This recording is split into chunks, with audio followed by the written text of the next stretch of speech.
आणि आता बातमी आहे छत्रपती संभाजीनगरातून। संभाजीनगरमध्ये उल्का नगरीमध्ये बिबट्याची दहशत सध्या पाहायला मिळते। परिसरातील पोदार शाळेला सुट्टी देण्यात आलेली आहे। उल्का नगरीत बिबट्या पकडण्यासाठी सापळे लावण्यात आलेले आहेत। 90 जणांच्या पथकाकडून बिबट्याचा सध्या शोध घेतला जातोय। छत्रपती संभाजीनगरच्या उल्का नगरीमध्ये बिबट्याची दहशत पसरलेली आहे। या संदर्भात अधिक माहिती घेऊयात आमचे प्रतिनिधी माधव सावरगावे यांच्याकडून। माधव, आपण पाहतोय बिबट्याची दहशत आहे, सापळे रचण्यात आलेले आहेत, काय अधिकचे अपडेट्स आहेत? श्वेता, आज चौथा दिवस आहे छत्रपती संभाजीनगर शहरातल्या वेगवेगळ्या भागामध्ये वन विभागाच्या वतीने बिबट्याचा शोध सुरू आहे।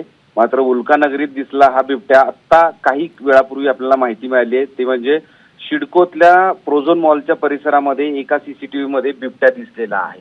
त्यामुळे तो बिबट्या शहरातल्या वेगवेगळ्या भागामध्ये संचार करत असल्याचं दिसून येत आहे।